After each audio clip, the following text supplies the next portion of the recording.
आओ मोहब्बत से मिलाएंगे, प्यार से मिलाएंगे, करेंगे जबरदस्त। নমস্কার, কেমন আছো সবাই? আশা করি সবাই খুব ভালো আছো। এই তো কিছু মাস আগেই কাজের সূত্রে গেছিলাম দিল্লিতে।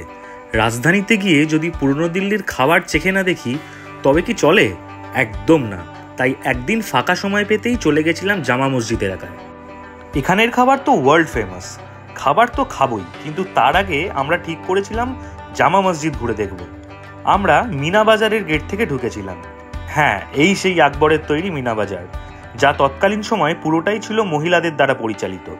সেই সময় এই বাজার ছিল দিল্লি গেটের কাছে, এখন সেটা সরে এসেছে জামা মসজিদের সামনে। সময়ের সাথে সাথে এর জাঁকজমক তো কমেইছে, সাথে কমে গেছে মহিলা বিক্রেতার সংখ্যা, এবং কমতে কমতে এখন তারা প্রায় নেই বললেই চলে। বর্তমান মিনা বাজারে হাঁটতে হাঁটতে ঐতিহ্যবাহী এই জায়গার ইতিহাস ভেবে সত্যি খুব খারাপ লাগছিল। যাই হোক, জামা মসজিদের সৌন্দর্য দেখতে পাচ্ছ, জাস্ট অবর্ণনীয়। জামা মসজিদের উপরে উঠলে শহরের অনেকটাই দেখা যায়, ওই যেমন দূরে দেখা যাচ্ছে রেড ফোর্ট। এনিওয়েজ, বেশ কিছুটা সময় ওখানে কাটিয়ে গুগল ম্যাপ দেখে খোঁজ শুরু করলাম করিমসের, এবং কিছু সময়ের মধ্যেই পেয়ে গেলাম। জামা মসজিদ থেকে মাত্র 2 মিনিটের হাঁটা পথ। কলকাতার করিমসে তো বহুবার খেয়েছি, ইচ্ছে ছিল অরিজিনাল ব্রাঞ্চে খাবো, সেই ইচ্ছেটাও আজ পূরণ হচ্ছে। ভীষণ এক্সাইটেড আমি। কিন্তু সামনে থেকে এত খাবার প্লেটে করে যাচ্ছিল, দেখে যেন ধাঁধা লেগে গেছিল চোখে। কি খাবো সেটাই বুঝতে পারছিলাম না। কাবাবের গন্ধে ভেতরটা ম ম করছিল। মনে হচ্ছিল এই জায়গাটা আমার জন্যই বানানো। যাই হোক, এরপর আমাদের সিট পেতে বেশি আর অপেক্ষা করতে হয়নি। বিশাল বড় জায়গা, আমরা ওপরে জায়গা পেয়ে বসে পড়লাম। বেশ অনেক কিছুই অর্ডার করা হয়েছিল। এখানের খাবারের নামগুলো বেশ অদ্ভুত, তাই সব নাম মনেও নেই। এখন যেগুলো মনে আছে সেগুলো হলো তন্দুরি রুটি, মাটন টিক্কা কাবাব, মাটন কোরমা, মাটন বুড়া কাবাব। এর স্বাদ এখনো ভুলতে পারিনি। বাকি যে আইটেমগুলোর নাম মনে নেই সেগুলো খুব ভালো খেতে ছিল। তবে হ্যাঁ, একটা কথা বলা ভালো, বেশ অয়েলি। তবে সেটা কমপ্লেন করছি না, একদমই না। এত সুন্দর টেস্টি খাবার সময় তেল মশলার কথা বেশি না ভাবলেই ভালো। মুঘল খাবারে একটু তেল মশলা না হলে ঠিক খেলতে মজা লাগে না, খেতে মজা লাগে না। একদম ফুলটু খাওয়া দাওয়া করে আমরা এবার বেরিয়ে পড়লাম মহাব্বাতে শরবতের খোঁজে। মহাব্বাতে শরবত বর্তমানে দিল্লির সব জায়গায় পাওয়া যায়। এই পানীয় চাঁদনি চকে তো ভীষণই বিখ্যাত। শুধু দিল্লি কেন, কলকাতাতেও ছড়িয়ে পড়েছে এর সমান খ্যাতি। রমজানের সময় বহু মানুষকে জাকারিয়া স্ট্রিটে বিক্রি করতে দেখা যায় এই শরবত। কিন্তু এর উৎপত্তি কোথা থেকে জানা আছে কি? নবাব কুরেশি নামে এক জনৈকের হাত ধরে মহাব্বাতে শরবত প্রথম দিল্লিতে এসেছিল। আমরা সেই দোকানটাই খুঁজছিলাম। করিমসের গলি থেকে বেরিয়ে বাঁদিকে 50 পা যেতেই খুঁজে পেলাম এই দোকান।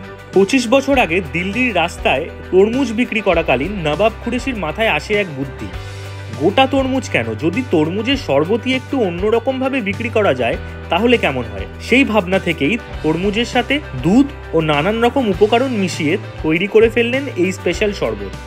রাতারাতি হিট হয়ে যায় এই রেসিপি, এবং সারা দিল্লিতে এর খ্যাতি ছড়িয়ে পড়ে।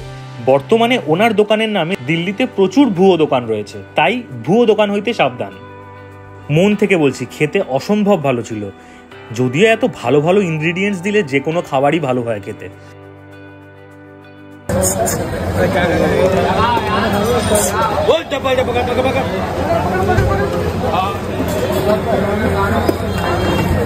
आओ मोहब्बत से मिलाएंगे, प्यार से मिलाएंगे, करेंगे जबरदस्त। नवाब कुरैशी मोहब्बत का जबरदस्त। पहले फल बेचते थे, दिमाग में आज कर लिया, मेरे देखम से सारे कॉपी हो गए। मतलब शुरू किया आप यहाँ पर? अल्लाह के गुम से पूरे मार्केट से पूछो और इनर कौन है। कितने साल में? मतलब 25 साल हुए। 25 साल हो गए। इसका नाम ये क्यों है? मैंने जाना नहीं, किसी लड़की मोहब्बत करता। हाँ, किसी लड़की से मोहब्बत करता था, धोखा दे दिया। मोहब्बत ঠিক আছে, ওকে। যেহেতু দিল্লি এসেছি তাই প্রধান কিছু দর্শনীয় স্থান দেখব না সে কি করে হয়। আমরা গেছিলাম রেড ফোর্টে, সেখানে ঘোরা হলে যাই ইন্ডিয়া গেট।